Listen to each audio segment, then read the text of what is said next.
Welcome back to the Life with Grief podcast, you guys, and welcome to day 4 of the 5 days of holiday grief. Today, we are digging into reimagining the holidays after we go through a loss and ultimately how to even proceed with moving forward after that, which I know can feel so impossible sometimes. And I feel like with every one of these little holiday grief episodes, I feel like I need to preface it by saying that, you know, as we head into this holiday season, I know how incredibly challenging this time of year can be when you are grieving the loss of someone you love, whether it's this holiday season or, as I've said in the other episodes, an anniversary, a birthday, just any other difficult, sort of momentous day that holds a lot of special meaning. And it can just feel like everyone around you is celebrating or going about their normal life while you are just struggling to keep your head above water. But today, I wanted to share some thoughts and some really amazing exercises as well. This episode's going to be a little different than the other ones. We're doing some exercises and things here in this episode together to just start to reimagine the holidays. And I don't want that to sound like we're doing things too fast here. It's very, very baby steps, I promise. But really just tapping into ways that you can carry your loved ones with you in a meaningful way and how to find just moments of peace amidst all of the chaos that grief can bring us. So just to kind of touch on just reimagining the holidays and what this means. And, holidays, of course, are filled with traditions, those rituals and routines that we often come back to year after year. But when someone we love is no longer here to share those with us, those same traditions can feel very empty or perhaps even painful. And if you are feeling that way, as I've been saying in this little series, I want you to know that is so valid. It is okay not to feel the joy that used to come so easily to you, perhaps, and not want to participate in every festivity or any festivities. And you might have to now potentially redefine what the holidays mean to you and what they look like for you. And one really powerful way to approach this season is to reflect on which traditions still bring you comfort and which ones you might need to maybe reimagine or perhaps just release. And to do this, I want to just have you consider this and kind of just ask yourself this question, actually.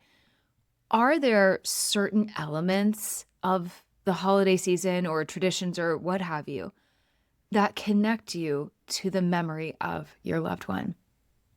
Just maybe think about that for a second. Maybe it's a favorite recipe that they used to cook. It's maybe a song that they loved, a place you would go on a walk together on a cool winter's day. Maybe it's a specific game that you all would play. Maybe it's opening gifts the night before and not on the day of, whatever this looks like for you, any big or little nuance here. If it feels good, I encourage you to lean into those traditions. Maybe if it doesn't feel good, but you just can't imagine like parting with them yet, then don't do that. There's no pressure either way here, right? And it's not because you have to. I don't want to feel like you have to, but think of it as a way that, this sounds so cliche, but brings you closer to the person or people that you're missing and helps sort of keep them alive, so to speak, for you and for the people around you. And, or if nothing else, it just keeps their energy alive, right? Sort of their presence still alive. And if you're ready, you can also create new traditions that honor your loved one's memory, just to make that holiday season just maybe a little bit more fulfilling. So maybe it's, lighting a candle in their honor or volunteering somewhere that was meaningful to them, or maybe in lieu of Christmas presents or Hanukkah presents or, whatever you celebrate, maybe you all donate to a cause. Maybe it's like, I lost my parents to cancer. Maybe Stand Up to Cancer just came to me, or, some organization that is doing some really amazing things. And maybe you honor your loved one in that way. Or I'm just thinking of like sort of holiday gatherings. Maybe it's making a new dish that is inspired by something they love and sort of having your own take on it and having fun with it. Or maybe it's following an old dish or an old recipe to a T because that's how they would have loved it. And that's great too. And remember, the goal is not to replace them or the traditions or what would normally bring you joy. All we're really doing here is we're trying to strike a balance. We're trying to just navigate it and figure out what feels good. And finding ways to carry the memory of your loved one with you while also honoring the fact that you are still here, alive, navigating life without them. And the beauty of creating new traditions is that you're giving yourself permission to grieve while you're also inviting in some moments of joy and connection and meaning. And you're having a bit of a rediscovery of self and your life. And that's a big deal. That's a big thing. So I want you to hold space for that and get curious about that. So as I mentioned earlier, in this episode, we're doing things here just a little bit differently. And I want to just preface this, that if you are driving right now, or maybe you're, on a walk, or you're sort of on the go, maybe do this later, or just as I'm talking, give these things some thoughts. And I really want to start off by actually giving you some prompts for processing the holiday season, processing what all of this means for you right now. And I know that reflecting on your grief can feel overwhelming, especially during this time of year. But one of the best ways to start processing those feelings is through journaling or through these sort of self-reflecting exercises. And in doing this, it's a space where you can be completely honest with yourself. And it can also be a really powerful tool for releasing some of the heaviness that you are likely carrying right now. So with that being said, here are just a few prompts and things to think about that might help you navigate the holiday season just a little easier. So, number one, give this some thought. What holiday traditions do you miss the most with your loved one? And when you think about that, how did those traditions make you feel connected? And if you're in a space right now where you can write these out or even just jot a note down on your phone, feel free to pause this as needed or just kind of go through this with me and take a moment to do that. So the second prompt here is, if you could say one thing to your loved one this holiday season, what would it be? And again, you can pause, you can rewind this, you can do this later, however you need to go through this exercise. Prompt number 3, what new traditions could you create that honor your loved one's memory and bring a sense of peace and clarity to your holiday season? Prompt number 4, what are some ways you can practice self-care and protect your energy during the holidays? Again, self-care, that self-compassion, taking care of yourself, it's so important. It's important all year round, but also keep in mind, like, this is the season where a lot of people get sick. Like, there's so many things. So if your immune system is not at 100%, perhaps because of your grief and because of just the weight of everything, this can impact us both mentally and physically. So I just want to call that out. So again, what are some ways that you can practice that self-care and protect your energy this holiday season? All right, last one here. When you think about your loved one or loved ones, what feelings come up? How can you allow yourself to feel those emotions without guilt or without judgment? And really take your time with these. You don't need to force yourself to write it out if it feels too hard or it's a little too raw right now. Maybe even just choose one prompt of those that resonates with you. But even a few minutes of journaling or doing this reflection each day can really help release some of the tension and sadness that can build up during the holiday season, especially. And I love journaling like this, and I actually think it's great to write it down if you're comfortable with that, because think about it. If you do this perhaps like every year, or you just do some exercise like this and you've written it down, you can look back and see how far you've come and see how you were feeling year after year. And that's a great way to check in with yourself. All right. Those were my prompts for you. And last but not least here, I want to do a quick sort of breathing and mindfulness exercise as well. And this is great for whenever you're feeling overwhelmed, but I really wanted these episodes to encompass actual tools and things that you can use during this holiday season. But, of course, it's no secret. The holidays are intense. There's a lot of emotions swirling around. And it can feel like you are just really underwater with it all. So this exercise is just meant to help you kind of ground yourself and find a bit of calm in it all, even if it's just for a few minutes. So let's do this quick grounding breathing exercise. And again, if you're on the go, or maybe if you are driving or you're on a walk, you can still do this.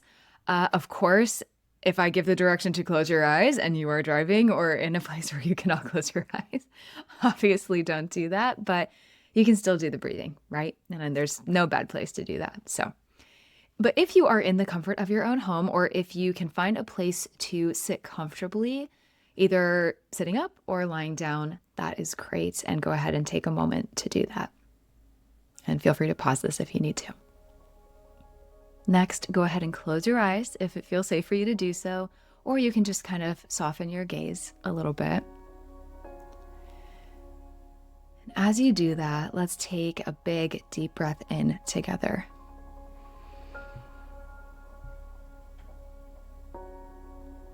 Slowly through your nose and hold that a moment, and then exhale gently through your mouth. Go ahead and do that a couple more times on your own real quick.